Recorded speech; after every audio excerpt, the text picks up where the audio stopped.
John looked at me with a grin that only 5 beers could produce. "So you'll let them drive you out of town? Don't get even." "Nobody's driving me out of town, brother. This promotion was 9 months in the making. I just happened to get it after we broke up." "What time is it outside the window now?" "-9. 12. I will live in the sunny south, and it looks like my house will be on the lake if my proposal is accepted. While you're freezing your ass here, I'll be sitting on the dock waiting for Mr. Big." "You bastard." I laughed. John loves to fish, but hates ice fishing. I would really like to take him and his wife Adele with me. He is like a brother to me, and his wife is an angel. Just then his angel appeared, taking off his coat and ordering a glass of wine. God, I froze my ass there. Before I had time to think, I blurted out, "God forbid!" She blushed and giggled. Once, in a drunken stupor, I told her that her ass was the gold standard by which all women should be judged. Her hugs told me she wasn't angry, but she still broached the subject from time to time, especially when we are in a restaurant or club. "What about that one over there?" I looked at the quite attractive woman and grinned. "Nope. Flat enough to be ideal, but still a hot thing. It was our usual joke. If she didn't bring it up, then John did, just to watch me flush red. John kissed her and said that we are planning my revenge. She frowned, and I laughed. "You should keep him away from these sights. They give him strange thoughts. I don't plan on doing anything stupid enough to land me in jail or go broke. In another 2 months, I will be living in grand style, and she will still be in this tundra with Bubba. Well, that is, really, with Bubba. Could it get any more trivial?" Then I laughed. "Besides, I think I've gotten along pretty well with them, don't I?" It was as sad and stereotypical as it gets. I returned home in the middle of the day and found them in bed. I admit, for a minute the idea of murder flashed through my head, but then I calmed down and took out my phone. They were in their own little world and didn't even know I was there. When I had enough photographs, it dawned on me. What Martha hates most in the world is cold and damp. It was snowing lightly. The temperature was about -7. I removed the cap from the faucet in the garage and connected the hose to it. We live outside the city and we have a well, and at this time of year the water in it is almost icy. The hose was enough to reach the bedroom door, and I waited for the climax, and then turned the water on full. He ran out of the house, in a snowstorm, completely naked. The police arrived and they threw him into a car, and if it weren't for my neighbor, I would have been in big trouble. He told them that Bubba had threatened me, and it was true. The sergeant just grinned and asked if I wanted to press charges. I refused and even allowed him to enter the house and take my clothes. My dear wife was lying on the sofa, covered with all the blankets we had, and still shaking. The policeman's grin grew even wider. Bubba received a free trip to the hospital to undergo psychotherapy. Before night fell, everyone in our small town already knew about the incident. I stayed overnight with my mother, calling Martha and telling her to leave the house in 3 days. She persisted, but my mother called the police again, and since the house was in her name, she was forced to leave. The divorce was not pleasant, and she almost had a nervous breakdown when she found out that the house did not belong to us. In the end, I gave her a car that she simply had to have, and half of everything we had saved up, and by we, I mean me. As a result, she ended up in a small apartment, living on a lump sum, which I paid in lieu of alimony, and trying to find a job while she still could. John chuckled at the memory. Yes, he will never survive this. And what your mother did is simply priceless. Bubba has become a laughingstock. Every time he says too much where he works, they threaten to throw buckets of water on him. The women look at him and giggle. He pondered for some time, and after drinking enough alcohol, he came up with a brilliant plan. He will go to my mother's house and will whip on my ass to prove how terrible he is. He knocked on the front door and shouted to my mother to make me come out and look him in the eyes, otherwise he would take out everything that was on it. The downside to this plan was that I had already moved back to my old house. She calmly told him to wait at the door, and like a true idiot, he did so. A few minutes later, she came out from behind the house with her garden hose and doused him. She already called the police. The police picked him up and put him in the rear compartment of the car. He begged to be covered with a blanket or to turn on the heat, but they wouldn't turn it on until everyone had been interviewed. The interview took what seemed like an eternity. He turned blue, and then the doctors were called. They wrapped him in a blanket and took him to the hospital. He was again treated for hypothermia, and the police who questioned him made it clear that if anything like this happened again, they would react very, very slowly. He was then arrested for threats, trespassing, attempted assault, and being drunk in public. When he was examined at the hospital, his level of alcohol intoxication was 3 points above the legal limit. It took him 3 weeks to get out of prison, by which time he had lost his job. But he has a new nickname. Bubba was gone forever. His new name was Hoser. It had the meaning of break. He did it all himself, and I couldn't have asked for a better ending. He left the city under cover of darkness, and no one ever knew where he went. When Hoser left, Martha found herself with the prospect of living on her own and tried to do everything possible to achieve a reconciliation, but it was too late. Besides, I have already moved, having become firmly accustomed to the new place. Mom said she got engaged again a week after the divorce became final. She never liked paying her own bills. She must have been very upset when our old house was put up for sale. She tried to persuade her new lover to propose, but he refused. Mom made good money from the sale and gave it to me so that I could buy a house in a new place. It was almost enough to buy the lake house I had my eye on, and when all the paperwork was done, I still owed less than the price of the used car, which I planned to pay off in 3 years. A few weeks later, there was a knock on my door, and my mother appeared on the doorstep with 3 suitcases. "Bring them inside. I'll live here until I find a new home." "What? Do you think I will stay in this frozen wasteland while you yourself live here in the sun? Besides, you're my only child, and I don't want to be 500 miles away when the grandchildren arrive. My grandparents died and left her their house, brick and with 2 floors, with an area of 186 square meters on a plot of 80 acres. She got our house in her divorce from my father, who disappeared before the first child support payment was due. Mom was quite smart and constantly updated documents. When he was found 4 years later, he owed a lot of money. The judge forced him to pay it all back, adding 15% a month to the accrued alimony, which he now had to pay, otherwise he would go to prison. When I graduated from college, he still owed her for 2 years, and she never forgave him. I probably got my vindictiveness from her. When my grandmother died, she moved into her house, giving me her old one. Now, I'm glad that we never completed the paperwork. There was a new housing development on the ridge above the lake, and she found a nice 2-bedroom retirement cottage that just happened to be right across from me. I noticed an expensive pair of binoculars on her veranda, and she blushed, saying she was into bird watching. 5 months later, to everyone, I was still a Yankee who had moved into the old Smith house, but Mom was just one of the girls. In less than 3 months, she knew all the gossip in the area. She brought her new friends into this, and suddenly I began to receive invitations to meet my mother's new friends, and by pure coincidence, there just happened to be a nice young lady who was not in a relationship at the moment. Most of the time, they were just as confused as I was, but I made some good friends. Girlfriends who don't mind showing up in a bikini and staying the night.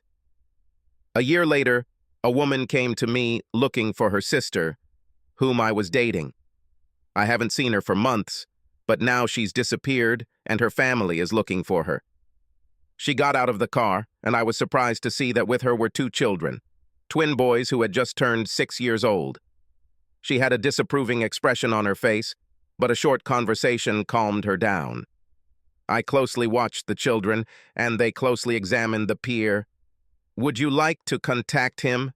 They grabbed my hands and dragged me along. Their mother called out, "Hey, did I give you permission to get close to the water?" I looked over my shoulder. "It looks like you are in the minority. Take one for safety, and I'll take the other. Let them look around. What could it harm? They might fall. We'll catch them. They don't know how to swim." "Then it's time to learn." I laughed at the look on her face. "Relax. I was a certified lifeguard when I was young, and my first aid certificate is still valid. Let's just make sure we don't need it." As we watched, they ran up and down the dock, and every time they approached the edge, she flinched. After expending some of their energy, they began to notice things like schools of small fish swarming around the dock. I have a habit of feeding them and the big catfish lurking below. I took a can of cheap dog food, punched several decent holes in it, tied a strong fishing line to one of them, and lowered it into the water. After a few days it was empty, so I pulled out the jar and hung another one. I don't know how legal it is, but it's effective. "Fish? Yes. Let Dad bring you sometime and you can catch it." One looked at me with very sad eyes for a 6-year-old child. I don't have a dad. The way he said it made me think the man was dead, so I expressed my sympathy to him, to which she snorted. "You sympathize with the devil. He did not die, but simply fled to unknown lands. He hasn't been seen since they were 2 years old." I didn't know how to respond to this, but I repeated the offer, saying that she could bring them too. From her look, I realized that this would not happen in this life, but I shrugged it off. We were just getting ready to go to the veranda when my mother appeared in the house. "Hi, darling." "Oh, sorry. I didn't know you had guests." I just sighed, confident that the binoculars told her about the guests. "It's okay, Mom. This is Annabelle's sister, sorry. I don't know her last name. She came here looking for her sister. Maybe you could turn on the message processing channel and see if there's anything there. Apparently she has been missing long enough to cause concern." "I'll take care of it. Nice to meet you, Mrs. Juliet. If you find anything, I will be very grateful to you." "I'll try, dear, but who are these wonderful young people?" She smiled for the first time, and it made her look completely different. "The one on the left is Tony, and the one on the right is Mark." Mark looked at the dish his mother was holding, and she smiled. "I just bought cookies for my son." Kids are never old enough to give up cookies. "Wouldn't you guys like it too? Maybe some lemonade?" Juliet was embarrassed and tried to refuse. "Nonsense. One cookie won't kill them. If that had happened, Al would have died in his early teens. While everyone was settling down on the veranda, I bought lemonade." Mom pressed the phone to her ear, saying, "Uh-huh," frequently. Juliet seemed to be in a much better mood already. Mom took the phone away and grinned. "Betty talked to Irma, she talked to Gloria, she talked to Jade, and she told her that her cousin saw your sister 2 towns away at a traveler's rest with Joe Morgan. You know that this man is married, right? Also on a cute girl. It will kill her." Juliet burst into tears and her mother hugged her. The next moment, they were already sitting in her minivan and driving out of town, leaving the children with me. We looked at each other for several minutes. "Would you like to go fishing?" Yes, they really wanted to. I got out a couple of light rods and grabbed some worms from my worm farm, a plastic container that I kept filled with night crawlers, and fed them with compost. I then went to my boat and took out 2 life jackets. "I'm the only one here, and I want you to be safe. If you fall, you will immediately rise to the top like a cork, and everything will be fine. Now be careful. They tried as hard as 6-year-olds can, and they did a good job. Mark even caught a 1-kilogram catfish. He wanted to keep it, but when I asked if he wanted to personally skin it and fry it, he let him go after I took a photo of them. Tony felt a little deprived until he caught crappie, which is a class of freshwater fish ray finned, very good size, and also photographed. After an hour, they began to lose momentum, and we began to fold. I threw the remaining worms back into the container and took the kids to wash. They smelled strongly of fish and bait. To get rid of the stink, they wanted to take a bath, so I put them in the jacuzzi and turned on the jets. They squealed and laughed as I took their clothes to the washing machine. Soon it will be clean and dry. I hope so do the boys. Their clothes were just starting to dry when they got out, so I helped them dry off as best they could, and they put on a couple of my t-shirts. They hung down to the knees. After sitting them down on the sofa and turning on a cartoon channel on the big screen, I went to check their clothes. When he returned, they were already cuddled up to each other and fast asleep. Not knowing what else to do, I started dinner. Grilled pork chops with roasted corn are one of my favorite dishes. I had some baked beans left over, so I reheated those too. And I was so engrossed in what I was doing that I didn't hear the car drive up. Juliet came out onto the veranda, so furious that she was on fire, and my mother walked behind, grinning. Before she could explode, Mom asked what we had here. The movement woke up the boys, and they flew outside, climbed on top of their mother, and began to tell her about fishing, how much they liked it, and that they swam in the jacuzzi. My mother went and got their clothes, took them into the house, and dressed them. I tried to distract her. "Have you found Annabelle?" Tears welled up in her eyes. "She's using it again, and this asshole, a married guy, is her dealer." Things got pretty tense, especially when I called his wife and told him where he was. She was only a minute away from us and was causing hell until the cops arrived. When illegal drugs were found in the room, Annabelle and the asshole got a free trip to prison, and his wife said she would use the time it took for him to get out to get himself a lawyer. We will try to raise money for the bail, but I don't know if we will succeed. When I was with her, she didn't take anything. What's happened? She met and fell in love with the wrong man. He got her hooked on illegal substances, and she didn't regret it. Talk to the district attorney, maybe he can persuade her to make a deal and go to rehab.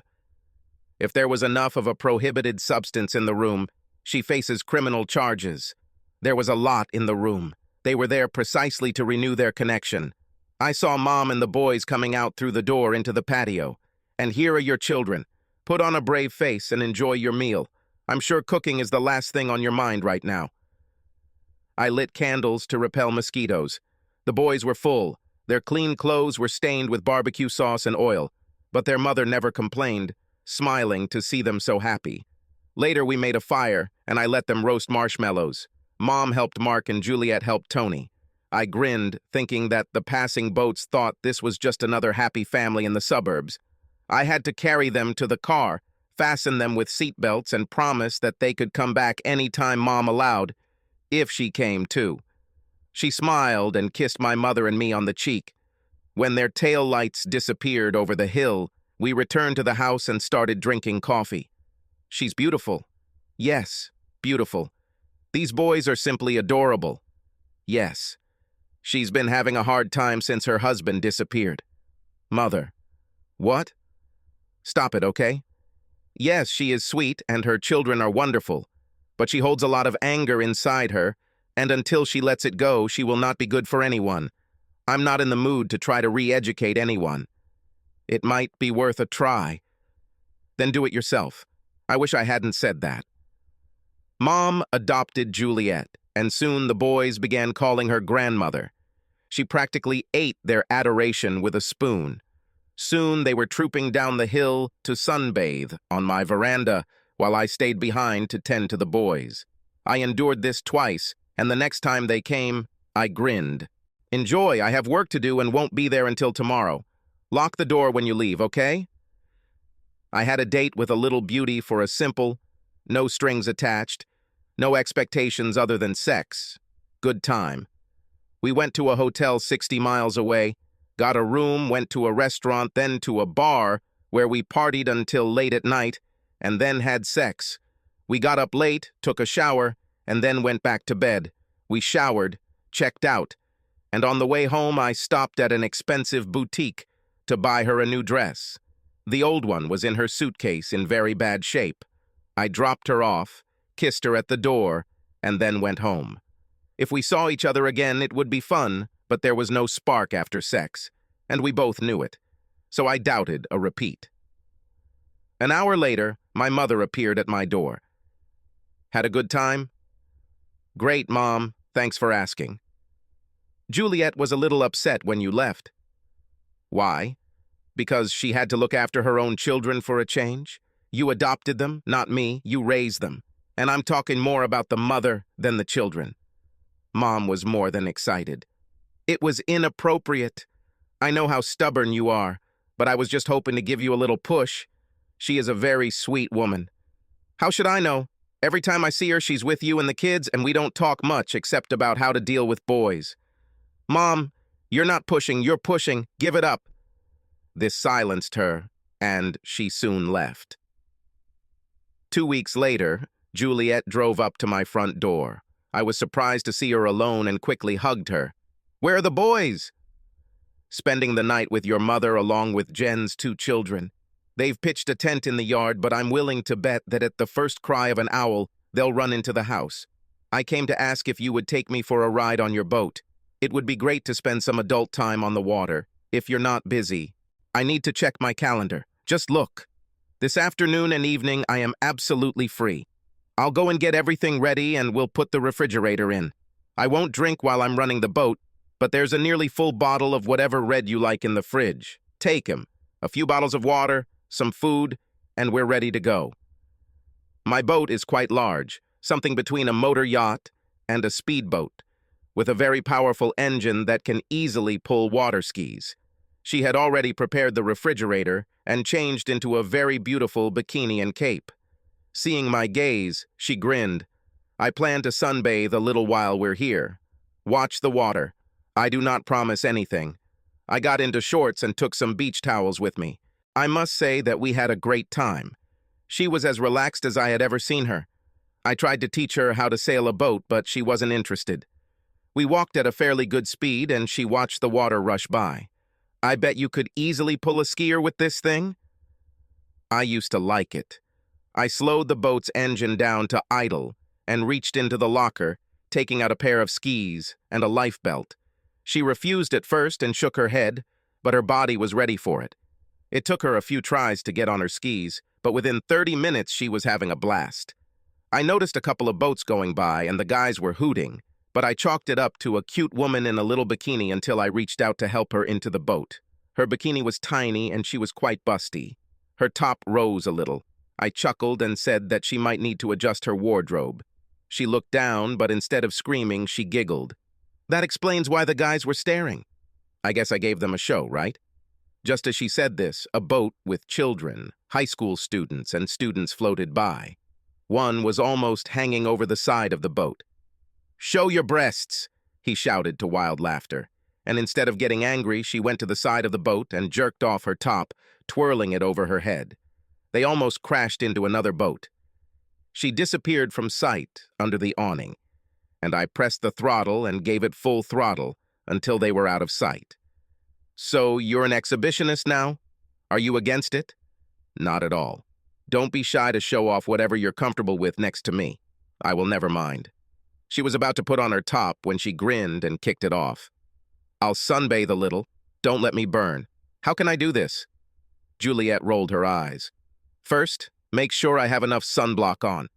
I turned off the engines and dropped anchor in a small bay. "I can do this for you. There is a small platform at the front of the boat specifically designed for situations like this. It is located below the line of the sides and is not visible from passing boats." In the mood to tease her, I started applying the cream from her toes and up. Afterwards, we made love. We stayed at the lake for a couple more hours, and then had a second round on my bed. She dozed off, and I called my mom to make sure she had the boys. She giggled and said yes, and I told her that Juliet was napping. Then I asked her to give us a couple of hours before bringing the boys over for dinner. I prepared everything, including the side dish, and left the steaks to marinate and rest until it was time to wake her. I kissed her, and she, barely coming to her senses, jumped out of bed. "Boys, I'm late." I stopped her by kissing her. "Everything is all right with them. Mom will bring them in about 30 minutes, so I advise you to take a shower and clean yourself up, and I'll light the coals." By the time Mom and the boys arrived, Juliet was wearing shorts and one of my t-shirts, and her hair was pulled back into a wet ponytail. Mom smiled at her, and she flushed red. Then they hugged tightly. I took the boys outside with me so they could talk. They both came out grinning and sat at the table drinking tea while I set out the dishes. Then my mother took out banana pudding, which she secretly hid in the refrigerator while we were at the lake. Mom and I received nice hugs from Juliet and the boys, as well as a few kisses from her when the boys weren't looking. We watched the taillights disappear around the bend. Mom grinned expectantly. "I need to check my calendar. Just look. This afternoon and evening I am absolutely free. I'll go and get everything ready and we'll put the refrigerator in. I won't drink while I'm running the boat, but there's a nearly full bottle of whatever red you like in the fridge. Take him. A few bottles of water, some food, and we're ready to go.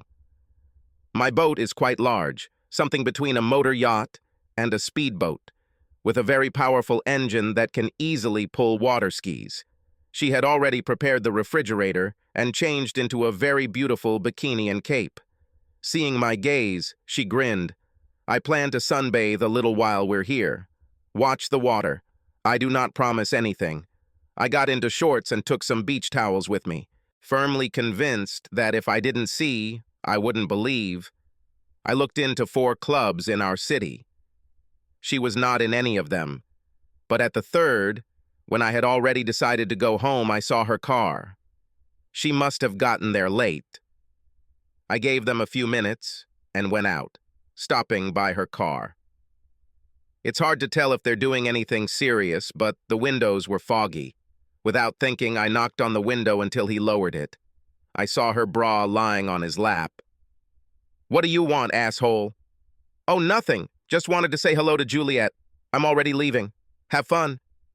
Her eyes widened when she heard my words, but by that time I was already leaving. I heard a car door open and a scream, but by that time I was already in my truck spreading gravel, leaving the parking lot.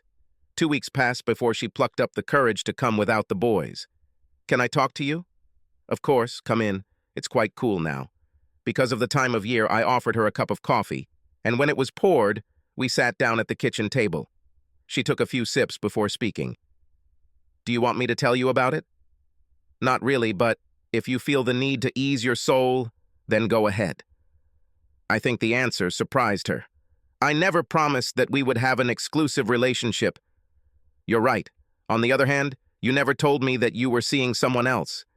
"It's just Gary." "Well, this way I'll sleep more peacefully. On the Friday after that, I got tested and just got the results. I am clean." "He's clean? Why are you being so nasty? You don't yet know what disgusting is." "Do you have feelings for him?" "Yes." "No. I don't know. It's good that I know. I won't be your backup plan, Julie. You can't sleep with him during the week and then bring your leftovers to me on the weekends. You knew that. I wanted to deepen our relationship." "Yeah, that would be a mistake. I think, Juliet, that you should stay away from me for a while until you calm down. This won't change anything. I'll never be able to trust you again. So let's just agree that it was fun and move on with our lives. Bring the boys. Don't hide them from my mother or me, for that matter. They are not to blame for anything." For almost an hour, she tried to get me to accept the situation. Then she sighed, hugged me, and left. Mom was devastated. She became very attached to the boys. A couple of weeks later, she called Julie, said she wanted to see the boys, and insisted that she bring them to visit. She herself did not stay. She dropped them off and said that she would return in 3 hours. My mom said they were really upset that I was no longer dating their mom and asked if she thought I was mad at them. She immediately called me, and 30 minutes later, 2 happy boys were scrambling towards me. I said that they were always welcome, regardless of whether I was with my mother or not, and promised that we would go fishing as soon as it warmed up again. Winter has passed. Snow fell once during the entire season. Back home, the snow fell right after Thanksgiving, and the ground stayed white until late March. A little harsh even for those parts. I persuaded John and Adele to come to me in February. They stayed with me for about a week, and we even had time to go fishing a little. Adele spent time with her mother, and I took John out to play golf, and the week flew by quickly. They were talking about how they didn't want to go back, and I suggested, "So move here. I can find John a job where I work, perhaps for about more than he earns now, and the cost of living here is quite low. Both of your parents' sets are retired and live further south, so you might see them more often. I have a lot of space, so you can stay with me until you find something you like." Think about it. I didn't tell them that I had been promoted and was now assistant factory manager, with a nice raise and some nice bonuses. They promised to think about it, but I knew that John would not agree. He enjoys his job and has a large network of friends there. Adele would have moved right away. They got married right after she graduated from high school 8 years ago. I wondered why they still didn't have children. She was 26, and John was several years older, and the clock must be ticking. About a week after they left, I asked my mother about it. There was sadness on her face. They can't have children, dear. Due to some illness, John cannot become a father. Adele wants to adopt a child, but he doesn't really want it. Why? If I were him, I would be all for it, especially if my wife wanted it. She shrugged. Men are different, dear. He may think that every time he looks at his adopted child, it will remind him that he could not give such a child to her. Who knows? I think she's right. I go on dates fairly regularly. It probably helps that I'm one of the most eligible bachelors around. And although at least 3 people want to deepen the relationship, there is not enough spark to make me think about it. Mom was desperate. Then something happened that changed my life. I got a call in the middle of the night and I didn't understand a word of what the female voice was trying to tell me. Finally, she calmed down and said that I should come to her. John is sick. I reassured Adele on the phone as best I could, and then called my mother. She flew with me. Mom always loved John and Adele, calling him her second son, and Adele the daughter she never had. At the airport, we rented a car, and an hour later we were driving up to their house. Adele met us at the door, limp in my mother's arms and sobbing. I found John on the sofa. Looking at him, I realized that he did not have long to live in this world. Always quite stocky but heavily muscled, he looked as if he weighed 68 kilograms or less. His skin was gray and his breathing was labored, but he still grinned when he saw me. I know I look like crap. He had cancer, and it was spreading quickly. He resisted going to the doctor until it was too late and nothing could be done about him other than sending him home and giving him a prescription for painkillers. 5 months ago, he was given 3 months. I sat by his bed and we talked all night, remembering what we had done, places we had been, friends we no longer saw, moving from one topic to another, sometimes laughing, sometimes silently crying. Closer to morning, he grabbed my hand. "Take care of her, dude. Promise." I solemnly promised him, and he relaxed. Later, the next day, he handed me a folder. Whatever she needs. Insurance information, bank accounts. A week after I found out, I paid for the funeral. She won't be able to think coherently, so you have to guide her. I tried to brush it off. We still have a lot of time for this. You need to hold on. By that time, he was already lying on a hospital bed in the ward and grinning. You have always been an optimist. That night he died in his sleep, with his wife holding his hands. He was 33 and she was 27. The rest was a blur. I notified the funeral home, and they sent someone to pick up the body. The police were called, and the coroner examined his body at the morgue, after which he certified the death certificate. We followed his instructions to the letter, and I was surprised at how many people had gathered. But everyone who knew him loved him. During the funeral, I sat on one side of her, and her father sat on the other. My mother was next to me, and Adele's mother was next to her. I spent my entire vacation helping her with the paperwork that always follows death. I gave a copy of the death certificate to their insurance agent, and a week later she received a check. The agent was my friend, and everything was simple and clear. In the end, I had to go back to work, and my mother promised to stay with her for a while. She stayed there for 3 weeks, and when she returned home, Adele was with her. Mom said that she wanted to rid her of the memories that pop up with every step. Adele was like a zombie for another month before she came to me. "I need a job. Your mom is great, but I need to go out and at least try to be productive again. After paying off the insurance and selling the house, I have about $400,000, so it's time for me to go house hunting." I was overjoyed that she was going to stay here. I told her how happy I was, and she gave me a rare smile. "I would have moved here when you suggested." John was stubborn. "I don't think I could survive another winter there, especially if I was alone." My company hired her based on my recommendation. We didn't work together, but we had lunch together 3 or 4 times a week. She turned out to be very good at the job she got, increasing our department's efficiency by 4%. And although that didn't seem like much, the owners were very pleased. She made friends and found a small apartment. That's all I need at the moment. I think I'd like to live on a lake. So once I'm settled, maybe we could look at a few properties. I'd like to know your opinion. I once saw her in one of the clubs at a bachelorette party. She laughed and was almost constantly on the dance floor. But I noted that she did not slow dance with anyone or take drinks. She and John had been inseparable since she was 15, so I guess the club scene and her dating skills were a little rusty. We started talking about it the following Monday during lunch. "I saw you on Saturday. You can still move, girl." Adele blushed, but then grinned. "Why weren't you there? I would love to dance with you." "I was in the billiard room, participating in a darts tournament. I was doing pretty well until this Brit showed up. I don't know if they invented this game, but they definitely know how to throw. Besides, I didn't want the old memories to overshadow the new ones." Her face became gloomy. "I had a good time, but when I returned home, I felt guilty. It's not worth it. It's been almost a year since we lost him, and you've had many good years.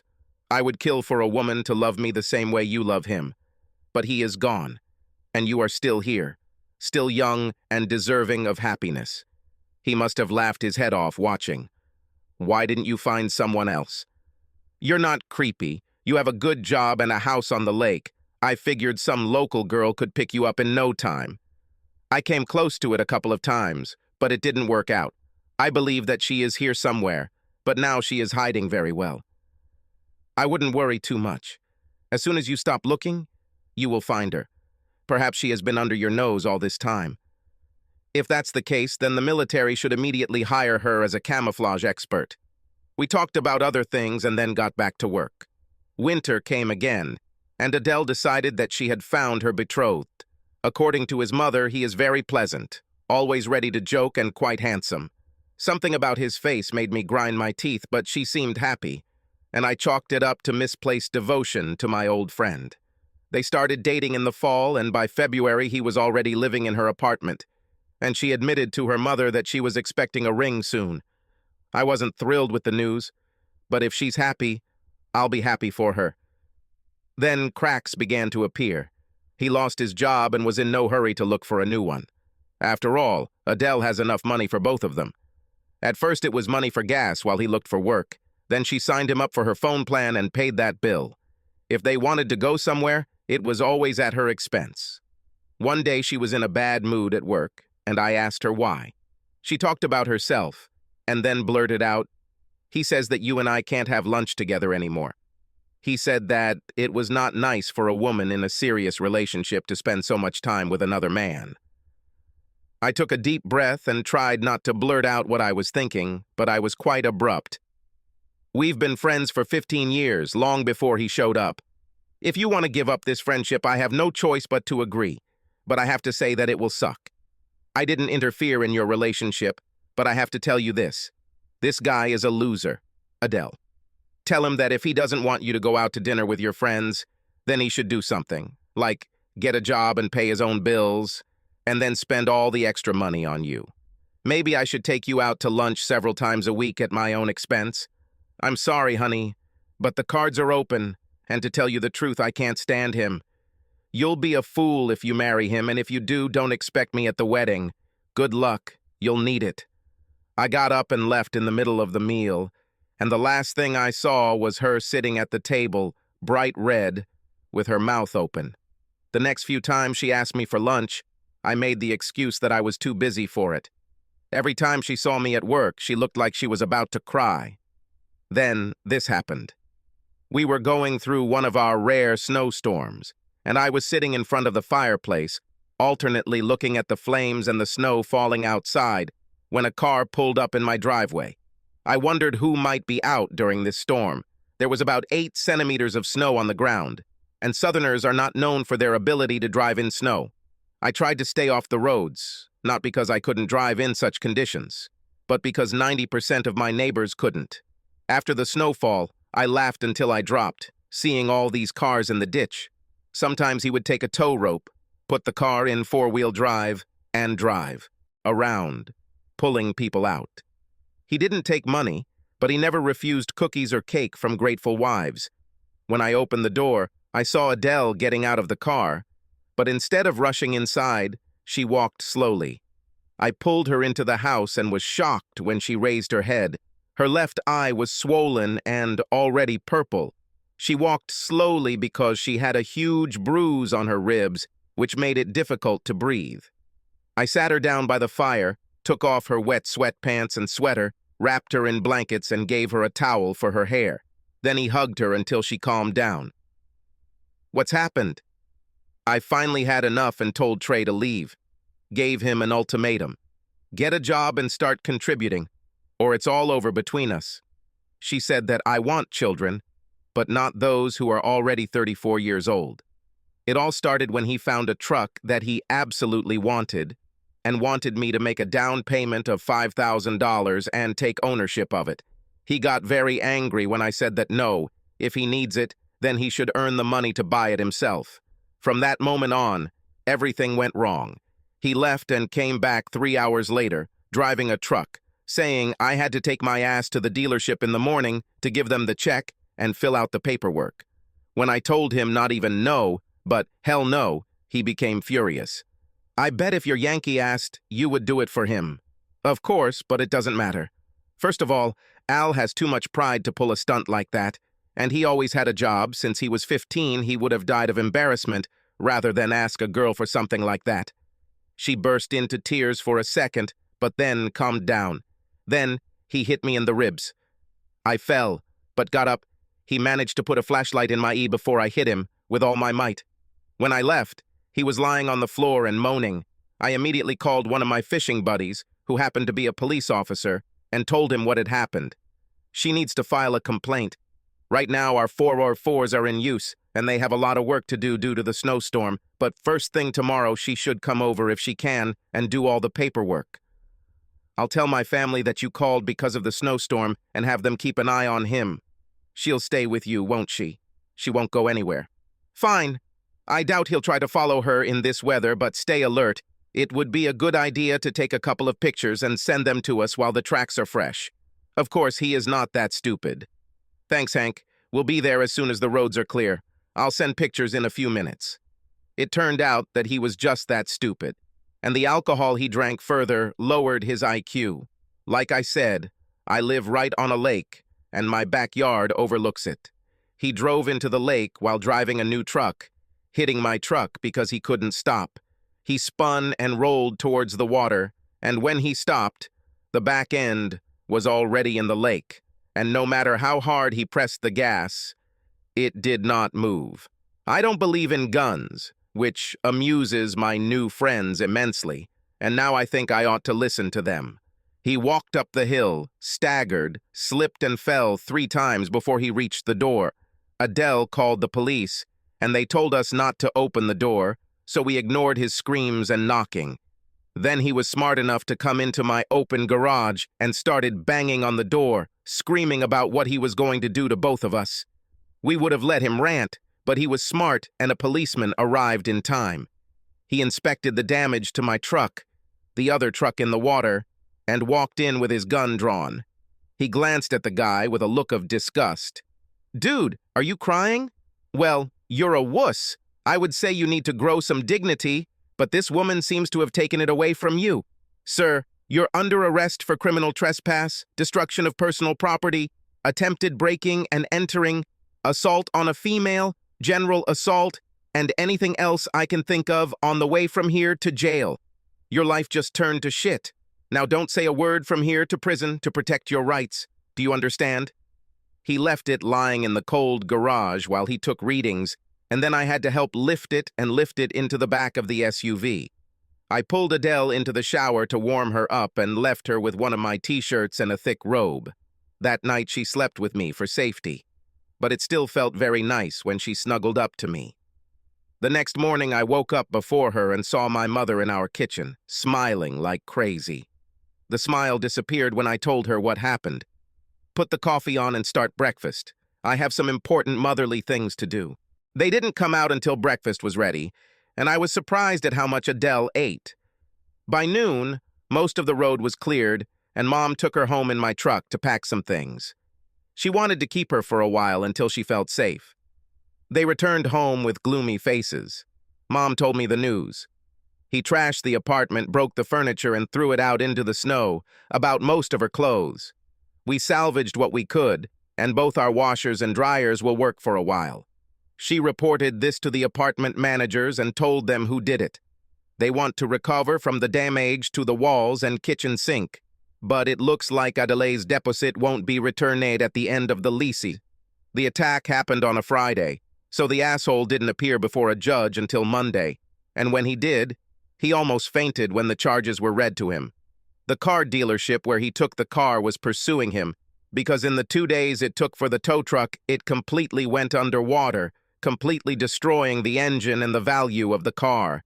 Even if it were repaired, it would have to be sold for salvage, and most banks will not give a loan for salvage. The truck was 3 years old and was valued at $34,000. The trespassing charge was upgraded to a felony, which was much more serious. The damage done to my truck was $6,000, and since the truck he was driving had dealer plates on it, the dealership had to pay for the repairs, which they immediately attached to their claim. The damage to the apartment amounted to $4,000 for repairs, and her furniture and personal belongings were estimated at $3,000.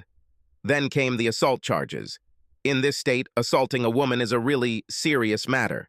Add to that 2 charges of attempted assault and attempted breaking and entering, and he found himself stranded on the headwaters of the creek, which is to say, completely screwed, without even a boat, let alone oars. His bail was set at $200,000, and there was no way he could post it, not even the 10% that a bail bondsman would require. The judge asked him why he was covered in purple stripes, and when he found out the reason, he could hardly contain his laughter. He couldn't afford a lawyer, and a public defender told him his best option was to plead guilty.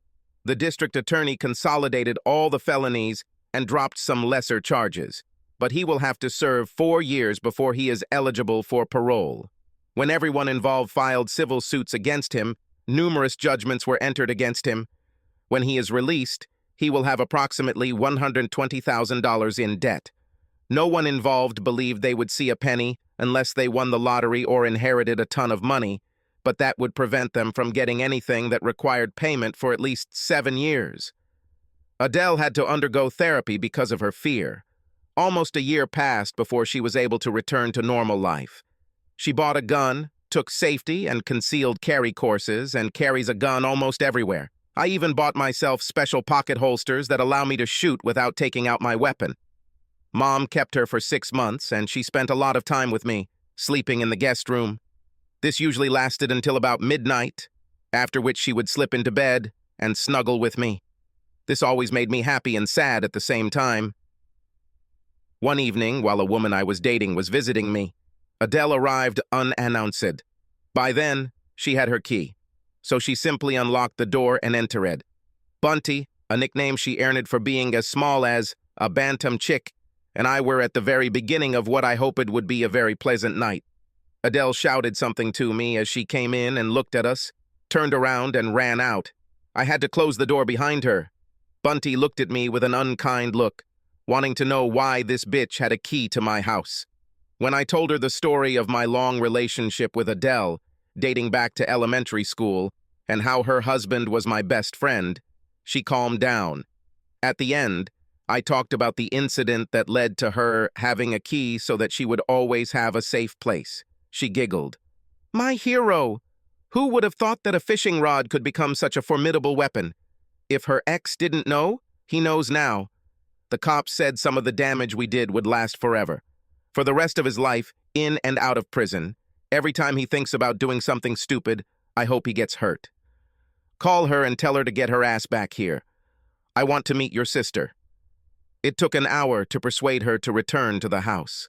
Bunty met her at the door, hugging her tightly and kissing her cheek, and whispered in her ear, "He can be a little grumpy. Your return ruined all his plans.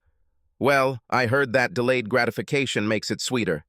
A lesson he would have to learn."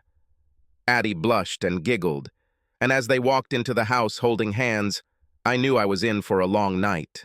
They were still giggling and sharing secrets, starting on their 3rd bottle of wine, when I gave up and went to bed.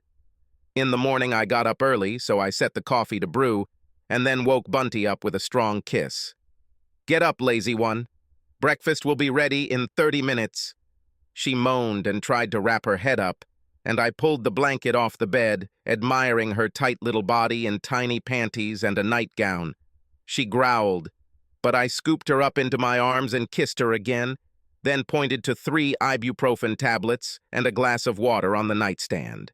She swallowed the pills and washed them down with water. Give me an hour before breakfast. I'll go pick up your second girlfriend. I hope she feels as bad as I do. I fiddled around, drank some coffee, then put on another coffee pot. There was the sound of a shower and a few groans, and they entered the kitchen. Bunty was wearing a new nightie with panties, and Addie, as far as I could tell, was only wearing one of my t-shirts. They giggled at my face and teased me without mercy while they ate breakfast. This afternoon we will go boating. Be ready. They then put on shorts and t-shirts, jumped into Addie's car, and drove away. A little later, I saw the car in my mother's driveway and wondered if they would leave poor Hiram alone. He moved in with her a few months ago, and only last week I noticed my mother's new ring, with a stone. Hiram was quite successful and inclined to spoil his mother if she allowed him to. A couple of hours later, they came laughing. "Mom is getting married?" Adele chuckled. "And what gave her away? The fact that her left hand is practically dragging along the ground from the weight of the stone on her finger? And the fact that she's been in a very good mood lately? I can't get anything out of you girls, can I?" They rolled their eyes and started discussing wedding plans. Mom and Hiram came down to us and announced that they were coming with us, so we set off with high hopes and a refrigerator full of wine and beer. Hiram drank more than I've ever seen, and we started talking. "Are you nervous?" "Undoubtedly. Your mother is a real woman, and I hope I can make her happy in the future." "It's too late for that. You've already managed to make her as happy as I haven't seen since my father passed away." I can just hear her sigh and look at me with big eyes. "You know, it's a pity that your poor mother is getting married before you. Looks like I'll have to depend on Lisa and Jerry for grandchildren. These are Hiram's children from his first marriage," he grinned. "On the other hand, she has already taken 2 children from Lisa. Babucci spent most of yesterday baking with them and teaching them to call her grandma, smiling every time they said it. Nevertheless, before us are 2 beautiful women. Any of them will make an excellent daughter-in-law. Think about it. Damn, are you going there too? I'm finished. Bunty and Adele became best friends. In fact, I was a little jealous of the time they spent together. They became a great couple. Adele is a large girl with long blonde hair, and Bunty is petite, 1.52 meters, and weighs 44 kilograms. She keeps her black hair short, accentuated by the diamond stilettos I gave her for her birthday. We met at one of the corporate events. She is a salesperson, but they were invited and she was chosen to display the flag. At first I thought she was a child, until she turned around, and I got a good look at her body, dressed in a simple top and shorts. And the first thing that came to my mind was, now I know what a goddess looks like when left in the dryer for a long time. The image made me grin, and she smiled back. My assistant, who was a good friend of my mother, introduced us to each other.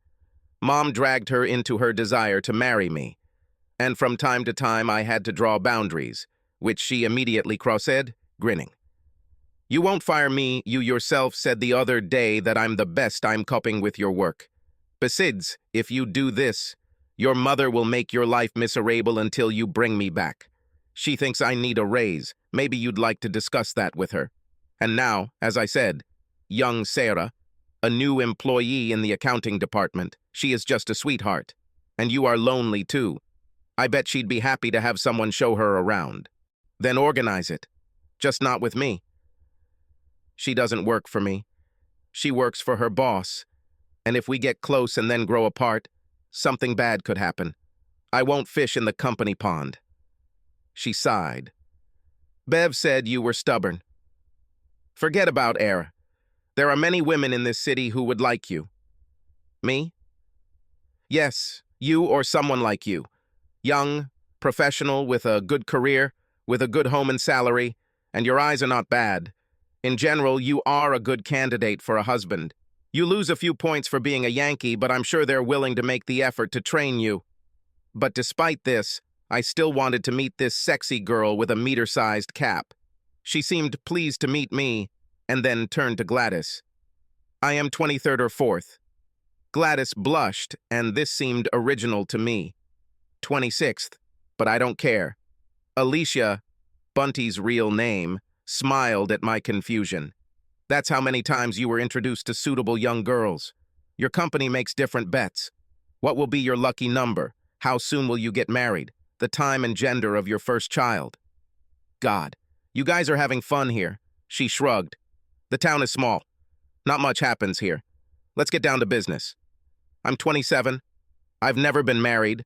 I have 3 brothers and 1 sister. I have a good job, and of course, I'm very sexy in bed. Helpful information. I'm sure you know everything about me, down to my underwear size, but I'll tell you about the main thing. I'm 34. I was married once, and it didn't end very well. I own a house on a lake. I like to fish and spend time on the water, and if we start dating, the level of yours, I define sexuality from the source. You prefer knitted boxers with an 86 waist. Lake fishing is boring for you. Better stream fishing and spinning. You'd rather hunt fish than just sit in a boat, sipping beer and hoping for something to kill you on your hook. Well, then we will remain unconvinced. There is something soothing about sitting in the middle of the night and listening to the sounds of nature under the full moon.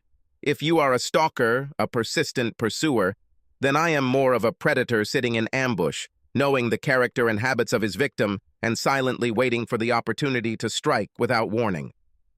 Then I'll keep a close eye on you. I wouldn't want to fall into a trap. Let's take some water, find a shady place, and discuss everything in more detail. I chuckled. A typical Southerner, she prefers to do business in the shade when it's hot and in the sun when it's cold. Practicality has been developed over centuries. I turned to talk to Gladys, but found that she was not there. Where did Gladys go? I can still see her grin. She probably decided to tell the person who chose 26 that he will soon become much richer. This is how our relationship began.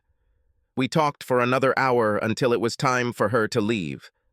I stood up to say goodbye, and she threw herself into my arms, showering me with kisses. Then she pulled away and grinned. Just for the sake of testing. Do your lips tingle? I tried to be careful. I didn't want you to get burned at the first contact. I was still trying to find the right words when she ran away. I turned around to see Gladys and 6 office ladies grinning after me. Not a word, Gladys, I said as I walked away. I heard laughter and looked at her, noticing that she was taking out her phone. Mom will have a full report before I even get in my truck. Bunty showed up the following Wednesday. I raised my head and saw her standing in the doorway. Her smile made me feel good. Come on, you take me to lunch. Somewhere nice? I know you can afford it. Oh, and when we pass Gladys, expect a big kiss. I've already started marking my territory. It was a really big smack, and when she released me, I grinned at Gladys. I'll be back later. Gladys, send SMS if anything happens. She muttered, yes, boss, fumbling for her phone. Gladys, if my mom needs to contact me, I'm at Honey Hog. Alicia was still laughing when we walked out the door. Lunch turned into dinner. I took her to the nearest big city because the choice of entertainment in a small city was, to put it mildly, small. I think she enjoyed the theatrics of being in front of a dinner crowd, and we walked around a bit before heading home. She felt very good, being on my arm, despite the difference in height.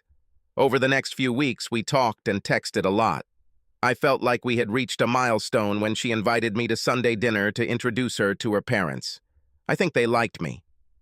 Her father turned the kitchen equipment around, and 5 Boston loaves were cooked on the grill, along with 3 chickens and a brisket. You shouldn't start a fire just for a couple of cigarette butts, he told me as I stirred the coals and he tended to the meat. I watched and learned because I wanted to be able to replicate what he did. We talked about different types of meat rubs and favorite sauces. He was surprised that I preferred the vinegar pepper flake version to the sweet Piedmontese sauces. We stayed with him for about 45 minutes before a very angry woman appeared in front of us. That's enough, Daddy. Let him go. Mom hasn't gotten to him yet. He kissed her cheek and grinned. And he's not bad, dear. For a Yankee. I wondered if this was a sign of approval. Alicia's mother is almost as petite as herself, but she has blonde hair. She is sweet and unassuming, but when the conversation ended, I realized that this was precisely the interrogation methods of the Gestapo.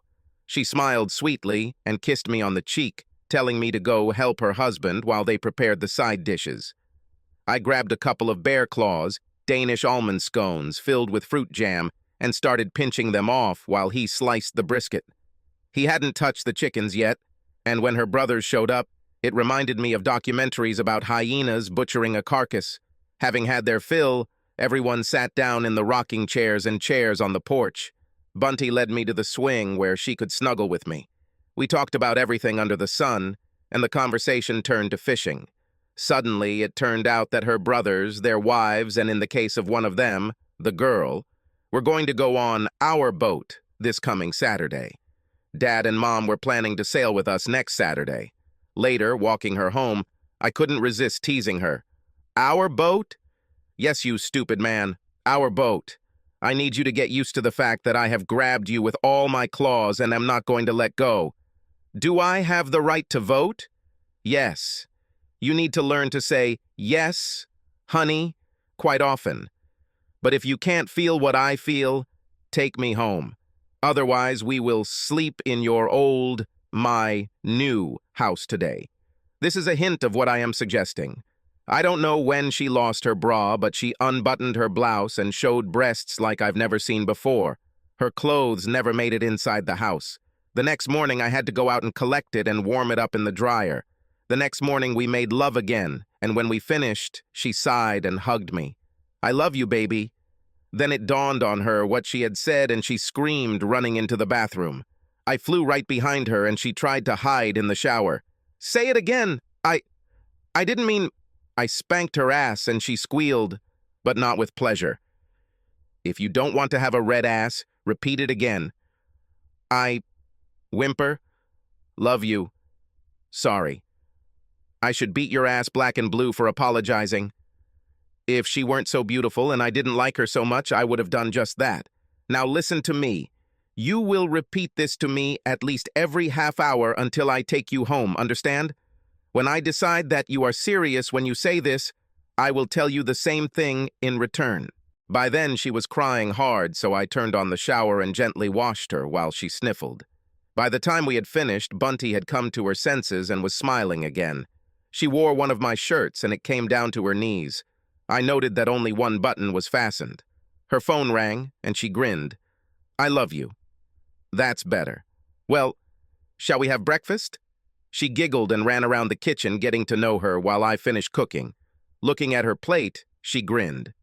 Corn porridge? I like its taste. Shut up and eat. While we were washing the dishes, the doorbell rang. I will open. She took off, and I immediately followed her. At least she buttoned her shirt. Mom stood there and looked at us questioningly and then grinned. Introduce me, honey. I was deprived of this opportunity. Bunty grabbed her hand. Hello, Mom. I'm Alicia, but most people call me Bunty because of my size. I am your future daughter-in-law when your son is wise enough to propose to me. Mom's smile spread across her face, and she hugged her. He's a little slow sometimes, honey, but he usually gets where he needs to go. She stopped to kiss me on the cheek. Make us some fresh coffee, honey. Alicia and I may be late. I'm sure you have some urgent business outside that needs to be done in an hour or so, right? Crap. I had been driven out of my own home, but every good general knows that when he is outnumbered and outgunned, the best option is to leave the battlefield. So I put down the coffee pot and went to wash the boat. When I got up from the dock, my mother was already walking out the door. She smiled and kissed me on the cheek. Then she warned, "Don't screw it up." Bunty began to smile, but before she could speak, when the phone rang again. I love you. I hugged her and kissed her on the cheek. I love you too, baby. Have you and your mom already set a date? When she stopped crying, I grinned again. No. We have to come to an agreement with my mom. I'll call her right now. We'll be at the house with our moms until tonight, so order takeout and we'll all be there by 6. Then she walked out the door and left. I went on a boat, sailed without any purpose, thinking about life. Then I decided that fate was giving me a golden chance for happiness. and I must be sure that I would use it successfully. The Chinese food arrived immediately after I returned, and 5 minutes later they were walking through the door. Binoculars. They had reinforcements with them. Adele and Bunty's older sister. She was the first child and Alicia was the last, so there are 8 years between them. She is also about 1.5 meters tall. I smiled at Alicia. Maybe they should have given you the nickname Runty Runt. I hope the handprint on my cheek disappears before I have to go to work. By the time I arrived at work, everything was already known. I received a letter from one of the managers who thanked me for my determination. It looks like he was the one who bet on 26. Gladys kissed me deeply. Don't forget to tell everyone that I introduced you. When is the wedding? Don't know. Didn't the girls call you last night to ask your opinion? I just appear when they tell me. She blossomed slightly. We are thinking about the last weekend in June. It will be quite hot by then, but we can handle it. Here's your solution. Well, it looks like I'm no longer in control of my life. It annoyed me, and it didn't help how they were pushing their agenda. 2 weeks passed, and again my mother, sister, Adele, Gladys, and some others I did not know about the wedding. Plans began to tell me about the wedding plans. They asked my opinion twice, and then laughed and contradicted me, and I suddenly got tired of it. I went to the door. Where are you going? We're not done yet. First of all, I don't know where. I'm just going away from here. And we're much closer to completion than you think. Alicia, where's your ring? Have I ever asked? Alicia, will you marry me? Let's not guess. No, you don't have a ring, and no, I never asked that question. You just assumed it and walked away. And then you all drove over me like a tram over a coin on the rails, and you expected me to just nod and say, yes, ma'am? It will not happen. Not now, not ever. You need to think about this for a few days and come back to me. Think carefully. Their eyes grew wider, and both mothers and Alicia looked like they were about to faint. I walked out the door and drove away, leaving ruts in the grass because they blocked my path. I bet when they tried to call me, they felt really stupid when the phone turned up on the coffee table. Before returning, I was away for 4 days, taking time off from work and taking 2 days off. It took me 3 trips to the ATM to pay for a new wardrobe and a couple of motel rooms. I drove north, deciding that they would never look that way. I was surprised when on the 3rd day, I was stopped by a female state trooper checking my registration and license. Sir, do you know that you are wanted as a missing person? No, I don't know at all. What do you mean I'm missing? I am an adult. I have no attachments. Why should anyone care where I am? My company knows, because I took time off, but they are the only ones I have to report to. She stepped back, sensing the irritation in my voice, then handed me the documents back. Excellent, sir. I'll cancel the missing persons report. I don't know what's going on in your life, and frankly, it's none of the state's business, but someone was concerned enough to fill out an application. It might be nice to call home, but that's your choice. Drive carefully and all the best. When I pulled away, she was already talking on the radio, and I turned around at the next overpass and drove back the same way I came here. When I walked through the office doors on Wednesday, the look on Gladys's face was priceless. To my office, immediately. And leave your cell phone in the drawer if you want to continue working here, Gladys. I watched as she took it and put it on the table. She looked like she was about to be executed when I made her sit down. Some new rules, Gladys. I like you, you're great at your job, and you'll be hard to replace. But if you start prying into my personal affairs, if you tell Mom and Alicia about my every move, this will happen. Understood? She looked completely unhappy but nodded her head. Not enough. I need you to say it out loud. I promise, whatever happens in the office stays in the office, and I will never interfere in your personal life again. Thank you, Gladys. Now remind me what I missed. While we talked about business, she relaxed and moved on to fixing minor fires that happened while I was away. An hour later, she called me. Reggie wants to meet you when you have time. Reggie is the factory manager, and when you have time means immediately. He asked how my holiday was, offered me coffee, and then seemed unusually nervous. Look, Al, I don't want to get involved in... Which of them bothered you? Mother? Alicia? Gladys? None of them. Hiram texted me about how upset he was. He stopped, surprised that I stood up. You know, Reggie, I like you, and I like it here. For me, this is a dream job, but I made a vow to myself that if my personal and professional lives ever became intertwined, I would walk away from both. Will 2 weeks be enough? If not, I can give you a month, but no more. I'll send you and HR a statement as soon as I get back to my desk. Goodbye, Reggie. His eyes widened, and he mumbled something uncertain as I walked out.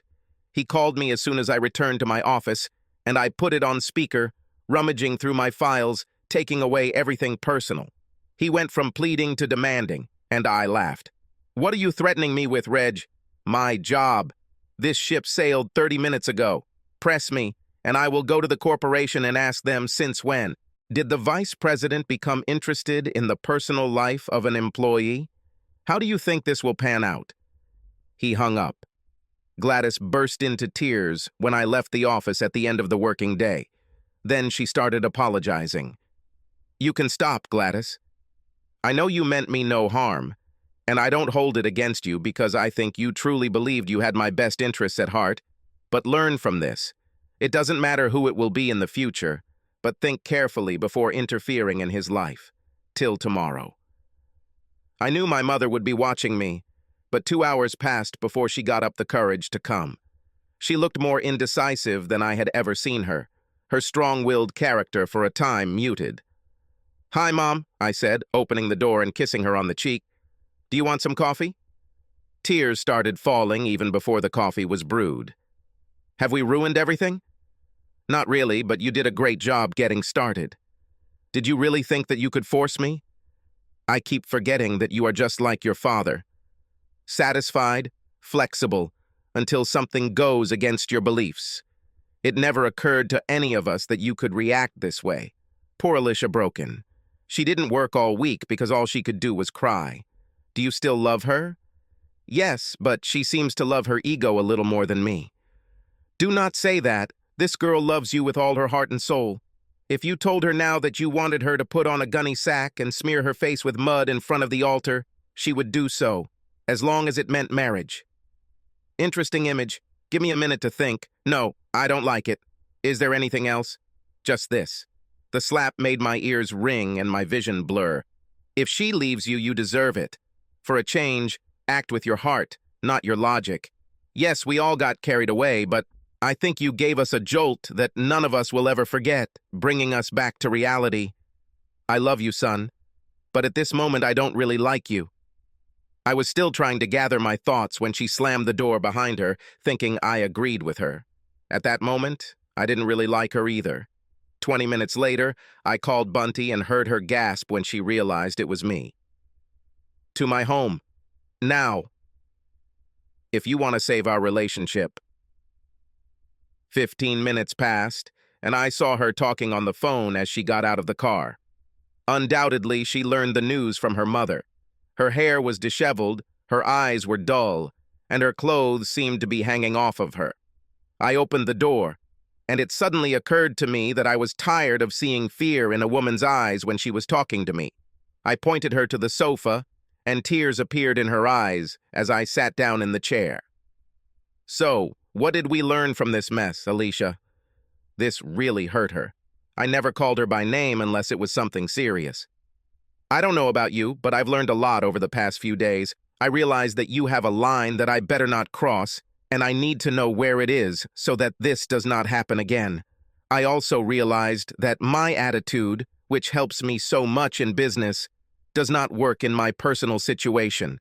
I really didn't want to push you away, darling, but the more you let me, the more I took you for granted.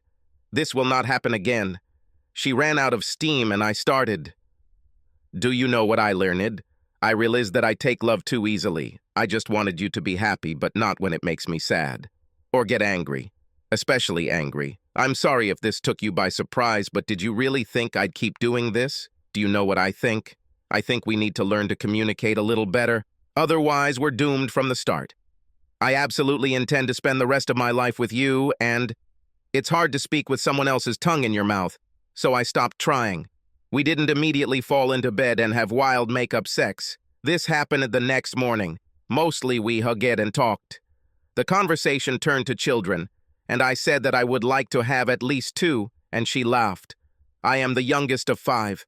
Mom is the third oldest of 7, and Dad has 4 brothers and 3 sisters.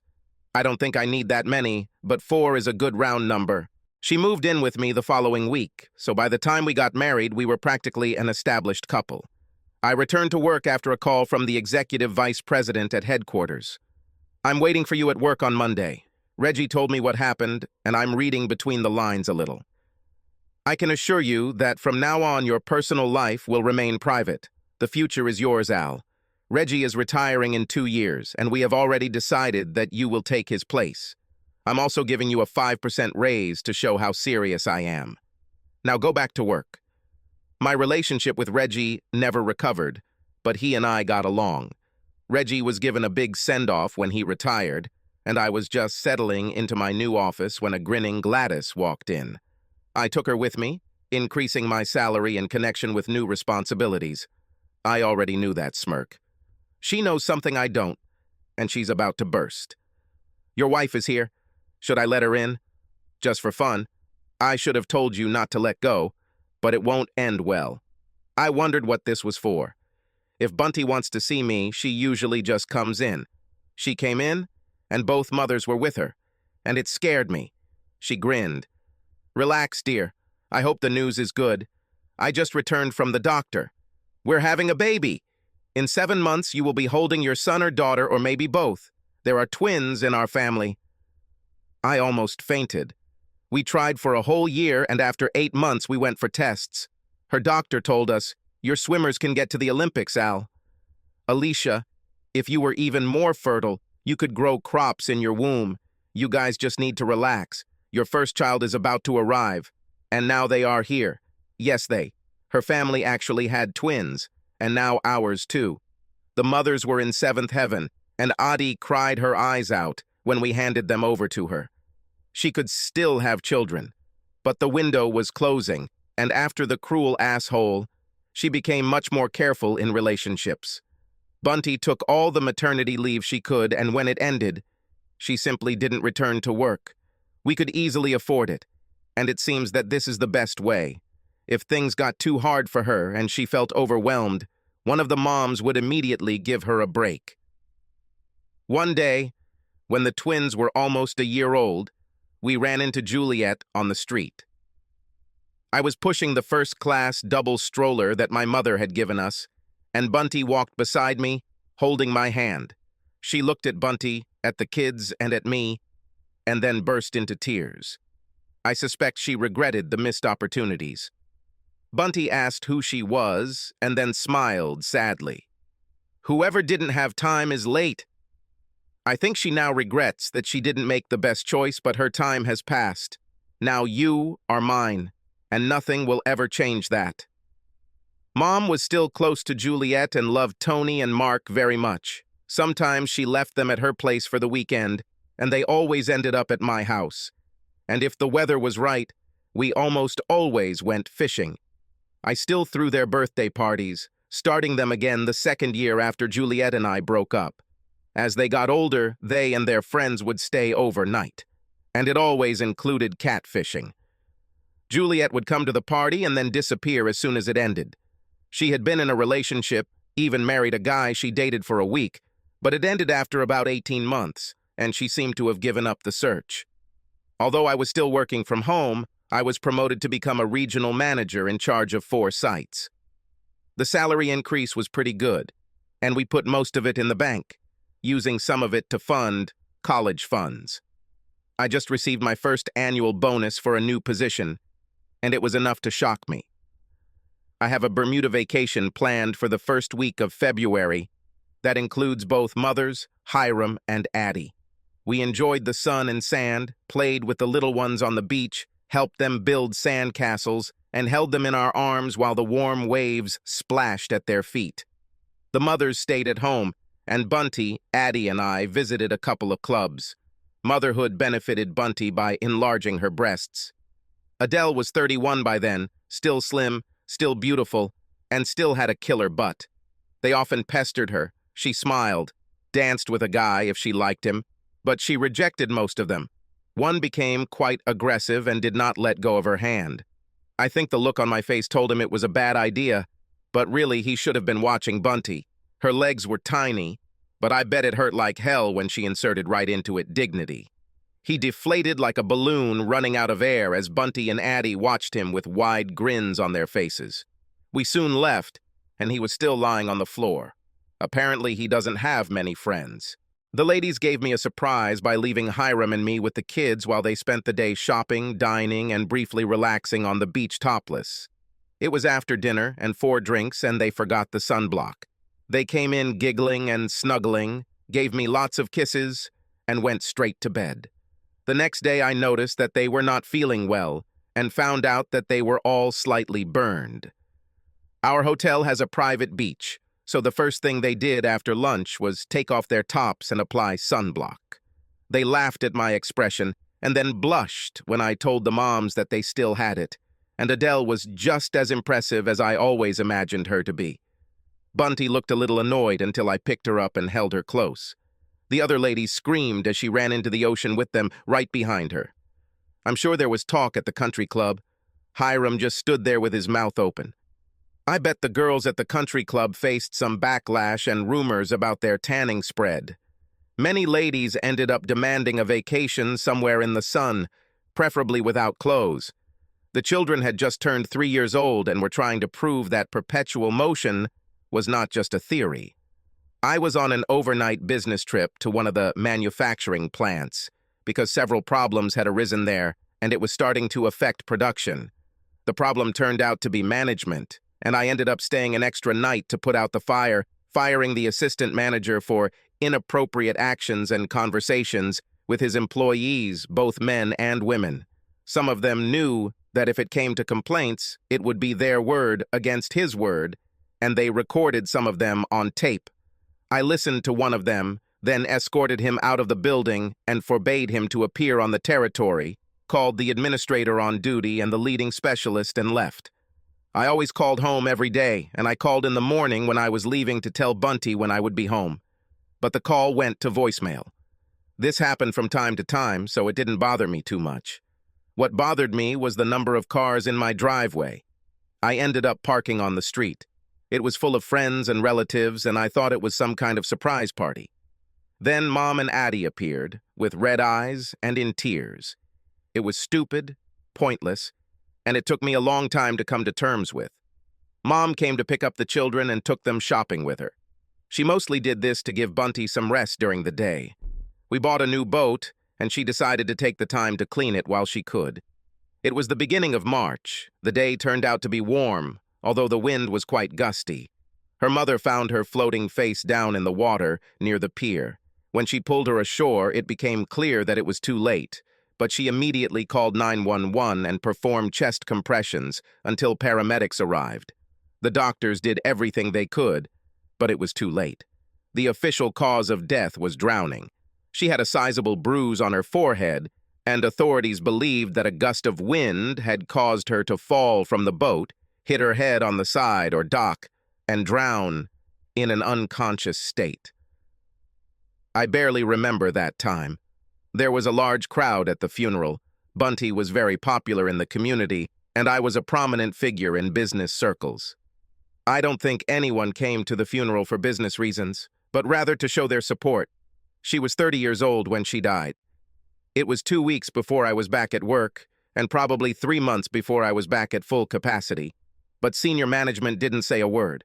The vice president, who had so much faith in me, begged me to go to counseling, saying the company would pay for it. Addie practically dragged me to the sessions, but after 5, I managed to cope with everything. Both mothers took turns caring for Johnny and Carol, and Adele came every day.